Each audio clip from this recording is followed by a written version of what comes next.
ముందుగా నా ప్రేక్షకులందరికీ నమస్కారం. నేను సెబీ రిజిస్టర్ కాదు. నేను ఏ స్టాక్‌ని కొనమని గాని, అమ్మమని గాని మీకు చెప్పట్లేదు. కేవలం మన తెలుగు ట్రేడ్స్ కోసం నేను చెప్పేదేంటంటే, స్టాక్ మార్కెట్ నేర్చుకోవటానికి ఇంగ్లీష్ అసలు అవసరం లేదు. జ్ఞానానికి ఇంగ్లీష్ చదవటానికి, మాట్లాడటానికి సంబంధం లేదు. జ్ఞానం అనేది మన పూర్వీకుల నుండి వచ్చేది. మన ప్రేక్షకులకు ఒక చిన్న విన్నపం. స్టాక్ మార్కెట్ అనేది షార్ట్ టర్మ్‌లో నేర్చుకొని మనీ ఇన్వెస్ట్ చేసేది కాదు. అంతేకాకుండా నా ఏ వీడియోలో కూడా నా యొక్క క్యాపిటల్ అమౌంట్‌ని గాని, ఇంత క్వాంటిటీ అని గాని నేను చూపించట్లేదు. అంతేకాకుండా ట్రేడ్ రిస్క్ ఇంతని గాని నేను చూపించట్లేదు. లైవ్‌లో ట్రేడ్ చూపించడం సెబీకి విరుద్ధం. కాబట్టి నేను చూపించట్లేదు. మీరు ముఖ్యంగా నా యొక్క మెయిన్ లెవెల్స్‌ని మరియు జోన్స్ లెవెల్స్‌ని ప్రైస్ ఎలా టెస్ట్ చేస్తుందో మాత్రమే చూడండి. మరియు ఎంట్రీ పాయింట్‌ని, ఎస్ఎల్ పాయింట్‌ని, టార్గెట్ పాయింట్‌ని తెలుసుకోండి. స్టాక్ మార్కెట్‌లో సక్సెస్‌కి ఎప్పుడు గుర్తుంచుకోవాల్సిన 3 పాయింట్లు. రాండమ్ స్టాక్స్‌ని తీసుకోవడం, రాండమ్ లెవెల్స్‌ని మార్చేయడం, రాండమ్ ట్రేడ్ చేయడం ఆపేయాలి. కనీసం ఒక నెల రోజుల పాటు ప్రతిరోజు సరైన రిస్క్ రివార్డ్‌తో డైలీ ట్రేడింగ్ చేయాలి. మనం మన మైండ్‌ని స్టేబుల్‌గా ఉంచుకోవాలి. అంటే ఇదొక్క మాటలో చెప్పేది కాదు. ఇది చాలా కష్టం. కానీ ప్రాక్టీస్‌తో చేయవచ్చు. ఇది నంబర్ ఆఫ్ సినారియోస్‌లో వస్తుంది. ఇది గైడెన్స్ లేకుండా సాధ్యం కాదు. అందుకే నేను ఆఫ్‌లైన్ ట్రైనింగ్ ఇస్తున్నాను. ఇది మినిమమ్ 6 నెలలు నుంచి సంవత్సరం పడుతుంది. కానీ ఈ ఛానెల్ స్టార్ట్ చేశాక ప్రతి ఒక్కరు కాల్ చేయడం మొదలుపెట్టారు. ఏమని? కాల్స్ ఇస్తావా? వీడియోస్ ఇస్తావా? టిప్స్ ఇస్తావా అని. నా యొక్క ముఖ్య ఉద్దేశ్యం అయితే అది కాదు. మీలో ఎవరికైనా ఇంట్రెస్ట్ ఉండుంటే నన్ను రీచ్ అవ్వగలరు. నా నంబర్ డిస్క్రిప్షన్‌లో ఉంటది. నేను ఇలానే రోజు వీడియోస్ పోస్ట్ చేస్తూ ఉంటాను. దాని ద్వారా గూడా మీరు నాలెడ్జ్ పొందవచ్చు. మీకేమన్నా డౌట్స్ ఉంటే కామెంట్స్ రూపంలో అడగండి. మనం వీడియోలోకి పోయే ముందు ఈ వీడియో నచ్చినట్లయితే లైక్ చేయండి, షేర్ చేయండి, సబ్స్క్రైబ్ చేయండి.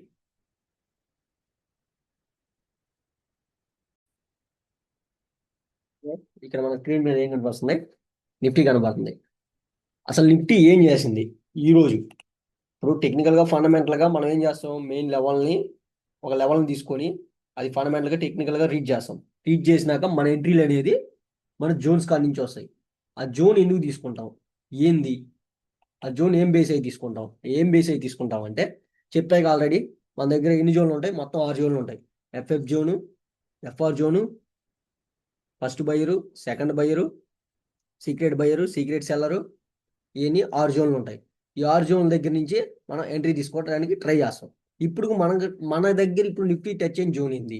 నిఫ్టీ టచ్ అయిన జోన్ ఏంది అంటే ఎఫ్ఎఫ్ జోన్ టచ్ అయింది. టచ్ అయింది అనంగానే ఎంట్రీ తీసుకోకూడదు. ఆడ ఫార్మేషన్ చెప్పాగా ఆడ ఏర్పడే ఫార్మేషన్‌ను పట్టే నువ్వు ఎంట్రీ తీసుకోవాలి. లేదా గమ్ముగా చూస్తా ఉండు. ఎందుకంటే ప్రతి రెసిస్టెన్స్‌ని ఒక రెడ్ క్యాండిల్ ఏసి చూపిస్తుంటది. ఏంది? అది రెసిస్టెన్స్ రా నువ్వు సెల్ చేయరా అని. నువ్వేం చేయాలా? పూర్తి ఫార్మేషన్ వచ్చినాక ఎంట్రీ తీసుకోవాలా. ఇప్పుడు ట్రెండ్ ఏంది మామూలుగా? ట్రెండ్ ఏందంటే ఆల్రెడీ సెల్లింగ్ ట్రెండ్‌లో ఉంది. నిన్న గ్యాప్ అప్ ఓపెన్ అయింది. ఈరోజు గ్యాప్ అప్ ఓపెన్ అయింది. ఓకే. ఇమ్మీడియేట్‌గా గ్యాప్ అప్ ఓపెన్ అవుతుంది. అంటే ఇమ్మీడియేట్‌గా గ్యాప్ అప్ ఓపెన్ అవుతుందంటే కంటిన్యూగా ఓపెన్ అయ్యి, ఓపెన్ అయ్యి, ఓపెన్ అయ్యి పోతుంది. కానీ ఒక రెసిస్టెన్స్‌ని టచ్ అయినప్పుడు కనీసం దాన్ని వాలిడిటీ అయినా ఉండదుగా. కనీసం ఒక సెల్ జరిగి బై జరగాలన్నా ఒక సెల్ ఒక మూవ్‌మెంటమ్ వచ్చి బై జరగాలి. మనం సెల్లింగ్ కోసం ఉంటాం కాబట్టి మనం ఆ జోన్ గీసుకున్నప్పుడు కనీసం రెస్పెక్ట్ చేయాలి. ఎందుకంటే ట్రెండ్ డౌన్ ట్రెండ్. డౌన్ ట్రెండ్‌లో ఉంది కాబట్టి సెల్ చేయడానికి ఉన్నాం. అదే బై ట్రెండ్‌లో ఉంటే ప్రతిదీ దూక్కుంటూ వెళ్ళిపోద్దిగా. ఇప్పుడేం చేస్తుంది ఇక్కడి నుంచి కుదిరితే ఒక రిస్క్ చెయ్యి. ఏంటి అస్సలు పోద్దనే రిస్క్ చెయ్యి. టచ్ అవ్వంగానే కాదు. ఆడ క్యాండిల్స్ ఏర్పడతాయి. ఇప్పుడు ఏ క్యాండిల్ ఏర్పడుతుంది? క్యాండిల్ కూడా చెప్తున్నా కదా! లో వోల్టైల్ క్యాండిల్ ఏర్పడుతుంది. లో వోల్టైల్ క్యాండిల్ ఏర్పడుతుంది ట్రెండ్‌కు ఫేవర్‌గా అంటే 2 క్యాండిల్ బ్రేక్ చేస్తుంటే నువ్వు ఎంట్రీ తీసుకో. ఎస్ఎల్ పోద్దనే ఎంట్రీ తీసుకో. ఎందుకంటే అలాంటి ఫార్మేషన్‌లు ట్రెండ్‌కి ఫేవర్‌గానే ఉంటాయి. ఇమ్మీడియేట్‌గా నీకు కావాల్సిన పాయింట్లనేవి వస్తాయి. 60-100 పాయింట్లు. ఓకే. అందుకనే ఇప్పుడు అలాంటి సింటమ్ ఏర్పడుతుంది. లేదా అసలు చూపిది నీకు ఎంట్రీ అనేది ఉండదు. ఇప్పుడు ఎందుకు లో వోల్టైల్ క్యాండిల్ ఏర్పడుతుంది? ఎంతసేపు 5 నిమిషాల్లో చెప్తున్నా కదా! లో వోల్టైల్ క్యాండిలే ఏర్పడుద్ది. ఎందుకంటే ట్రెండ్‌కి ఫేవర్‌గా అలాంటి క్యాండిల్ ఏస్తేనే నుంచి అది జరగద్ది. చూద్దాం ఇప్పుడు. చెప్తున్నా కదా! ఇది లో వోల్టైల్ క్యాండిల్స్ 2 క్యాండిల్ బ్రేక్ చేస్తుంటే మనం ఎస్ఎల్ పోయిందని ఒక ఎంట్రీ ఇస్తాం. ఎందుకంటే ఇది ట్రెండ్‌కి ఫేవర్‌గా ఇస్తున్నాం. ఎస్ఎల్ పోయిద్దనే ఎందుకంటే ఆ మూవ్‌మెంటమ్ అలాగే ఉంటది. లేదా ఫుల్లీ కన్ఫర్మేషన్ కావాలంటే ఎంటైర్ జోన్‌ని ముందు కన్ఫర్మ్ చేసుకున్న ఈ తాప రీటెస్ట్‌కి పోయినాకే నువ్వు ఎంట్రీ తీసుకో. లేదా ఎంట్రీ తీసుకోవద్దు. అదే ఫ్లోలో 500 పాయింట్ల పడి నీకేం ఫరకే పడకూడదు. ఇప్పుడేంది లో వోల్టైల్ క్యాండిల్ క్రియేట్ అయింది చూడండి. క్రియేట్ అయినాక ఏంది ఇప్పుడు 2 క్యాండిల్ బ్రేక్ చేస్తుంటే అప్పుడు ఎంట్రీ తీసుకో. ఇప్పుడు బ్రేక్ చేసింది చూసావా, అది సింటమ్ ఏర్పడాల.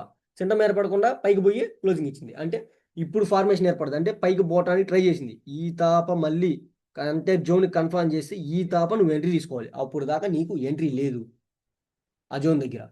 ఓకే, అది చూడు, ఈ ఎంటర్ క్యాండిల్ బ్రేక్ చేసి క్లోజింగ్ ఇచ్చిందా, ఇచ్చింది. ఓకే, ఇప్పుడు కన్ఫర్మ్ చేసి పైకి పోయి క్లోజింగ్ ఇచ్చింది. క్లోజింగ్ ఇచ్చిందంటే బయింగ్కి కన్ఫర్మ్, మామూలుగా బయింగ్ కన్ఫర్మ్ చేసిందంటే ఇప్పుడు అదే ఫ్లోలో వెళ్ళిపోద్దా లేదా రీటెస్ట్కి వెళ్ళొద్దా అనేది ఇంకా అది చూసుకుంటుంది. లేదా అదే ఫ్లో వెళ్ళిపోద్ది, ఎంత దూరం వెళ్ళాలో అంత దూరం వెళ్ళిపోద్ది. ఓకే, అది నీకు ఎంట్రీ చూపిది.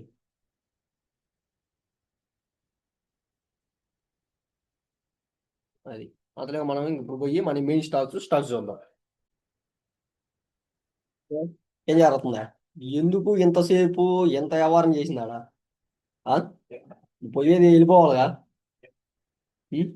ఎందుకు వెళ్ళలేదా? ఇది మన ఎంట్రీ అంటే ఆ రెండు క్యాండిల్ బ్రేక్ చేసేటప్పుడు ఎంట్రీ తీసుకుంటాం, కానీ కన్ఫర్మ్ చేసింది దేనికి? కన్ఫర్మ్ చేసిందా పైకి పోతానని? క్యాండిల్ క్లోజింగ్ ఇచ్చిందా?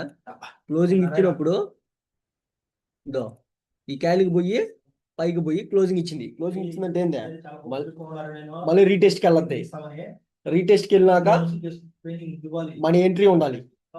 ఓకే, అది మనం రీటెస్ట్ మీద ఎంట్రీ తీసుకోవాలి. ఇప్పుడు ఫ్రీ స్పేస్ కూడా సపోర్ట్ తీసుకుంటే పైకి పోద్ది.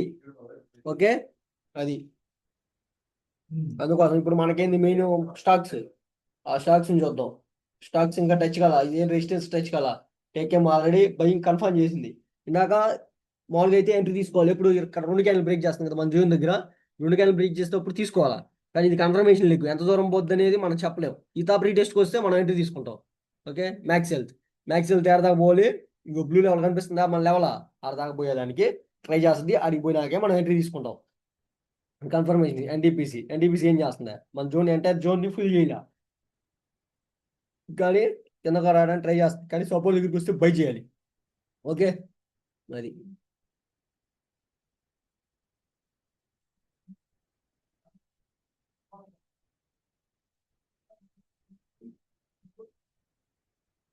ఓకే చూసారా, అది ఓకే ఓకే చూసారా. ఇది జస్ట్ ఎందుకంటే ఈ క్యాండిల్ క్లోజింగ్ ఇవ్వకూడదు. ఈ క్యాండిల్ క్లోజింగ్ ఇచ్చిందంటే ఎక్కడి నుంచైనా సపోర్ట్ తీసుకోవడానికి ట్రై చేస్తుంది. సపోర్ట్ తీసుకోవడానికి ట్రై చేసినాక ఫెయిల్ అయితే మనం ఎంట్రీ ఇవ్వాలి. అదే నేను చెప్పింది. ఆ ఫ్లోలో అనేది మంది ఉండకూడదు. మంది ఎప్పుడైతే, ఎందుకంటే బైక్ కన్ఫర్మ్ చేసింది అంటే క్యాండిల్ క్లోజింగ్ ఇచ్చింది. క్యాండిల్ క్లోజింగ్ ఇచ్చిందంటే మనకి అంటే జోన్ యాక్టివేట్ అవ్వద్ది. ఎక్కడి నుంచైనా సపోర్ట్ తీసుకొని ట్రై చేస్తుంది. ట్రై చేసినాక మనం ఏం చేయాలి, హైని బ్రేక్ చెప్తే అప్పుడు ఎంట్రీ తీసుకోవాలి. అదే ఇందాక ఫస్ట్లో చెప్పాక లో వాల్టైల్ క్యాండిల్ కానీ వేసి ఉంటే ట్రెండ్కి ఫేవర్గా, అప్పుడు రెండు క్యాండిల్ బ్రేక్ చేస్తుంటే నువ్వు ఎంట్రీ తీసుకోవాలి. ఇప్పుడు ఏం చేసింది, ఏదైతే క్యాండిల్ టచ్ అయిందో ఆ క్యాండిల్ బ్రేక్ చేయడానికి వచ్చిన ఆ ఫ్రీ స్పేస్ని సపోర్ట్ తీసుకొని పైకి పోవడానికి ట్రై చేస్తుంది. ఈసారి ఇప్పుడు ఫ్రీ స్పేస్ని టచ్ అయింది కదా, ఈసారి మళ్ళీ పైకి న్యూ హై క్రియేట్ చేసుకున్న లోపలికి వచ్చి జోన్ లోపలికి వచ్చి ఈ తాప రీటెస్ట్కి పోతే మన ఎంట్రీ ఉంటుంది. ఓకే, అప్పుడు దాకా చూస్తూ ఉంటుంది. ఈ యత్నంలో గంట పట్టొచ్చు, 2 గంటలు కట్టొచ్చు, అసలు లేకపోతే ఏ నుంచి దూక్కుంటా కూడా వెళ్ళిపోవచ్చు. ఓకే, చూద్దాం అది ఏం ఏర్పడద్ది. ముందే చెప్తున్నా కదా ఎలా ఏర్పడాలి నువ్వు సేల్ చేయాలి అంటే అని. ఓకే, అది వ్యూ అయితే సెల్లు. అందుకే సెల్లింగ్ కోసమే ఇందా నుంచి కూడా జోన్ మార్క్ చేసి ఏం చేస్తున్నాను, సెల్లింగ్ కోసమే చెప్తున్నాను. సెల్లింగ్ పాయింట్ ఆఫ్ వ్యూలోనే ఆ ఫార్మేషన్స్ కూడా చెప్తున్నాను. ఇప్పుడు ఏమైంది, జనాలందరికీ ఏంది, ఈ రెండు క్యాన్లు ఏ నుంచి రెండు క్యాన్లు అంటున్నారు కదా, ఈ రెండు క్యాన్లు ప్రైజ్ జుమ్మంటే వెళ్ళిపోతుందని ఫీల్ అయిపోతారు. ఏం వెళ్ళిపోదు, వెళ్ళిపోతుందని ఫీల్ అయిపోతుంటారు. యాడికి వెళ్ళిపోదు, ఎందుకంటే అది అలా కన్ఫర్మ్ చేస్తేనే అలా వస్తుంది. ఇప్పుడు టెక్కెమ్ చూపిస్తాం మీకు. ఇదిగో టెక్కెమ్, ఇదేం చేసింది, మంచిగా ఎంటైర్ జోన్ని బ్రేక్ చేయడానికి ట్రై చేసింది. ఏమైంది, క్యాండిల్ క్లోజింగ్ ఇచ్చింది. క్యాండిల్ క్లోజింగ్ ఇచ్చినాక ఏం చేయాలి, రీటెస్ట్కి వచ్చినప్పుడు ఎక్కడి నుంచి సపోర్ట్ తీసుకుంటుంది. ఏం చేసింది, సపోర్ట్ తీసుకుంది. ఎలా తీసుకుంది, ఇక్కడికి వచ్చే లోపల మనం ఎంట్రీ మిస్ అయిపోయింది. ఇదిగో వచ్చి ఫ్రీ స్పేస్ కానీ ఎక్కడి నుంచి ఈ జోన్ మొత్తం యాక్టివేట్ అయింది, పోయింది. పైకి న్యూ హై క్రియేట్ చేయకుండా రెండు క్యాండిల్ ఎందుకు బ్రేక్ చేస్తుంది? రెండు క్యాండిల్ బ్రేక్ చేస్తుంటే మన ఎంట్రీ ఉంటుంది, టాప్లో ఎస్ఎల్ ఉంటుంది. ఇంకా సాయంత్రానికి ఎస్ఎల్ పోద్దా, టార్గెట్ ఇస్తుంది, ఇంకా అది చూసుకుంటుంది. దీన్నే సేమ్ మనం నిఫ్టీలోకి వెళ్దాం. సేమ్ ఏంది, సేమ్ ఏం చేస్తుంది, ఇదేం చేస్తుందా అంటే జోన్ని దాన్ని ఎలా క్లోజింగ్ ఇచ్చిందో అలా క్లోజింగ్ ఇచ్చింది. క్లోజింగ్ ఇచ్చిందా, ఇచ్చినాక ఏం చేసింది అంటే జోన్లోకి ఇప్పుడు దాకా ఎంటర్ కాల, క్లోజింగ్ ఇచ్చినాక ఏంది ఇప్పుడు వచ్చింది ఫ్రీ స్పేస్ అని టచ్ అయింది. టచ్ అయినాక ఇప్పుడు ఏం చేయాలా, అది ఎలాగైతే న్యూ హై క్రియేట్ చేయలేదు అలాగా న్యూ హై క్రియేట్ చేయకూడదు. ఓకే చూద్దాం. చేసిందే అంటే జోన్ యాక్టివేట్ అయింది. నువ్వు ఎక్కడి నుంచి సేల్ చేసింది ఏదో దాన్ని సపోర్ట్ తీసుకోవడానికి ట్రై చేస్తూ ఉంటుంది. ఎందుకంటే ఇది ఇండెక్స్, ఇంకా స్టాక్లో అనుకో అది బిహేవ్ చేస్తూ ఉంటుంది, చాలా టైం పడుతుంది. ఇండెక్స్లో ఇంకా బిహేవియర్ ఏమి ఉండదు, దీన్ని ఫాలో అవుతూ అది స్టాక్స్ వస్తుంటాయి, ఇది కూడా బ్రేక్ చేసుకుని వెళ్ళిపోతుంది. ఇక్కడ చాలా జాగ్రత్తగా ఎంట్రీ చేయాలి, నువ్వు ఫుల్లీ కన్ఫర్మేషన్తోనే ఎంట్రీ చేయాలి. ఇండెక్స్లో స్టాక్లో అనుకో కొంచెం అటు ఇటు అన్నా కనీసం ఒక 1000 రూపాయలు అసలు పోద్ది. ఒక 1000 రూపాయలతో పెట్టి ట్రేడ్ చేస్తుండే ఒక ట్రేడ్. ఇప్పుడు టెక్టంలో ఎంట్రీ తీసుకుంటే నీకు వచ్చేది ఏంది 1:2 దాకా వచ్చేది, ఈ పాటికి వచ్చేసేది, తీసుకొని బయటికి రావచ్చు. కానీ దీనికి దానికి తేడా ఏం చెప్పానా, ఇప్పుడు ఇదేం చేస్తుందా, ఇందాకే బ్రేక్ చేస్తుందని ఎంట్రీ తీసుకుంటే ఏమైపోయేది, ఎగిరిపోయేది. అదే నేను చెప్పా చూసా, ఫస్ట్లో ఏమని చెప్పాను, లో వాలటైల్ క్యాండిల్ ఏర్పడుతుంది. అదే ఆ లో వాలటైల్ క్యాండిల్ ఏర్పడి ఉంటే ఏమయ్యేది, ట్రెండ్ ఫేవర్గా నువ్వు కానీ సెల్ చేసి ఉంటే నీకు ఆదాయం వచ్చేది. సేమ్ లో వాలటైల్ ఏర్పడితే ఎందుకు సెల్ చేయమంటున్నాను ట్రెండ్కి ఫేవర్ కానీ మీకు ఆధారాలు చూపించాలిగా, చూపిస్తా ఆధారాలు. ఇదండి, ఇదిగో ట్రెండ్కి ఫేవర్గా ఇదేంది ఓఎన్జీసీ ఏం చేసింది, ట్రెండ్కి ఫేవర్గా ఏం చేసింది నన్న, ట్రెండ్ ఏది డౌన్ ట్రెండ్, ఏం చేసింది అంటే జోన్ టచ్ అయిందా, క్లోజింగ్ ఇచ్చిందా, ఇవ్వాలా. సేమ్ నిఫ్టీలోకి వెళ్దాం, మళ్ళీ నిఫ్టీలోకి వెళ్ళిపోదాం. నిఫ్టీలో ఏం చేసింది, క్లోజింగ్ ఇచ్చిందా, ఇక్కడ ఇవ్వాలా. 2 సంఖ్య అయినాయిగా, ఇవ్వాలా. నెక్స్ట్ ఆయిల్ అండ్ గ్యాస్లోకి వెళ్దాం. నెక్స్ట్ క్యాండిల్ ఏం చేసిందా, లో వాల్టైల్ క్యాండిల్ ఏర్పడింది. 2 ఫేవర్ లో చూడు, నిఫ్టీ నిన్న అంతా బై జరిగినా సరే ఇది రీటెస్ట్కి వచ్చింది, దాకా వచ్చిందా, ఈ లో వాల్టైల్ క్యాండిల్ దగ్గరికి వచ్చింది. మళ్ళీ చూడు ఎంత దూరం పడిపోయిందో. ఎవరైనా ఎక్స్పెక్ట్ చేస్తాడా, ఇంత ఇంత ఫాల్ని. నిన్న ఈ లో వాల్టైల్ క్యాండిల్ ఏర్పడినాక నిఫ్టీ మళ్ళీ బై జరిగింది, కానీ వీడు రీటెస్ట్ కేరకే పోయాడు, పడిపోయాడు. ఓకే, నువ్వు ఆ రీటెస్ట్కి కూడా ఏడకపోద్దో నువ్వు కన్ఫర్మ్ చేసుకోవాలి. ఒక్కోసారి ఎస్ఎల్ బౌల్ కూడా పోతుందా కన్ఫర్మేషన్లో. ఇప్పుడు ఏమైంది నిఫ్టీలో, కన్ఫర్మ్ చేస్తుందా పైగా, నీకు ఏడ ఏం ఆధారం చూపిస్తుందా, చూపిట్లా. ఓకే, అది చెప్పేది. ఫుల్లీ ఇప్పుడు జోన్లు గీయంగానే అయిపోలా, జోన్లో ఏర్పడే సింటమ్స్ నువ్వు ఫైండ్ అవుట్ చేయాలి. అవి ఫైండ్ అవుట్ చేసిన రోజే నువ్వు సక్సెస్ అవుతావు. లేదు అంటే మాత్రం ఓపిక లేకపోతే మాత్రం ఎన్నిసార్లు అయినా అసలు పోద్ది. సరే నీకు తెలుసు కదా పైన క్లోజింగ్ ఇచ్చింది, ఆ నుంచి బై చేయొచ్చు కదా మీరు అనొచ్చు. నాకెందుకు, నాకు వద్దు, ఎందుకంటే నేను సెల్లింగ్ కూర్చున్నా, ఆ నుంచి సెల్లే జరగాలి అని కూర్చున్నా. అలా కన్ఫర్మేషన్ నేను సెల్ జరగాలని చెప్తే సెల్ జరిగిపోద్దా, కాదు. ఎందుకంటే కొన్ని కోట్ల మంది పిచ్చోళ్ళ గేమ్.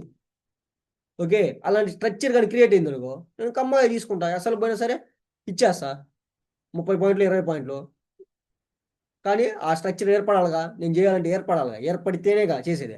ఏర్పడలేదు కాబట్టి గమ్మ చూస్తూ ఉంటా. పోనీ ఎంత దూరం పోతా ఉన్నాయి, ఇంక ఈరోజు ఇంకా ట్రేడ్ లేదనుకుంటా. ఎందుకంటే ఆ కన్ఫర్మేషన్ అదే చూపిస్తుంది. చూపినప్పుడు నువ్వు ఎందుకు చేయాలి, బై చేయొచ్చు కదా అంటే బై ఎందుకు చేస్తాను, ఏమో కొంచెం పైకి పోయినా పడద్దేమో, అప్పుడేం చేస్తావు, అప్పుడు అసలు పోతలా. అందుకోసం ఫుల్లీ కన్ఫర్మేషన్తో ఎంట్రీ తీసుకోవాలి. ఓకే, మన మెయిన్ స్టాక్స్ అవి కూడా రికార్డ్ చేస్తాను ఎంట్రీస్కి వస్తే, అప్పుడు దాకా. ఓకే, ఇప్పుడు ఈ జోన్లోకి ఎంటర్ అయితే ఎప్పుడు చేయాలి, ఇప్పుడు దాకా చెప్పా ఎలా ఏర్పడితే ఏంది అని, బై జరగద్దా సెల్ జరగద్దా అని. నేను సెల్లింగ్కే కూర్చున్నాను కాబట్టి, ఇది పైకి పోయినా సరే నేను సెల్లింగ్కే కూర్చున్నాను కాబట్టి ఇప్పుడు మీ స్ట్రక్చర్ గీసి చూపిస్తా. ఆ స్ట్రక్చర్ అలాగే ఫామ్ అయితే సెల్లింగ్ ఎంట్రీ తీసుకుంటా, లేదా అంతసేపు ఇంకెంత దూరం అయినా సరే పైకే వెళ్తా ఉంటుంది, ఇంకో రెసిస్టెన్స్ దగ్గరికి వెళ్ళద్ది.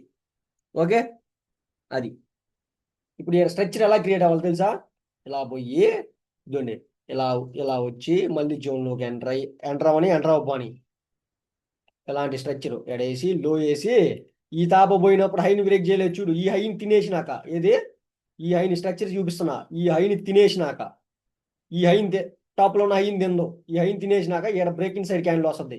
ఆ బ్రేక్ ఇన్ సైడ్ క్యాండిల్ నుంచి కానీ ఎక్కడి నుంచి అయినా సరే హైని బ్రేక్ చేయకుండా 2 క్యాండిల్ బ్రేక్ చేస్తుంటే, ఈ హైని తినేసినాక ఎక్కడ మళ్ళీ దీన్ని టచ్ అయినాకైనా సరే 2 క్యాండిల్ బ్రేక్ చేస్తుంటే మన ఎంట్రీ అనేది ఉంటది. సెల్లింగ్కి పడితే నుంచే పడాలి.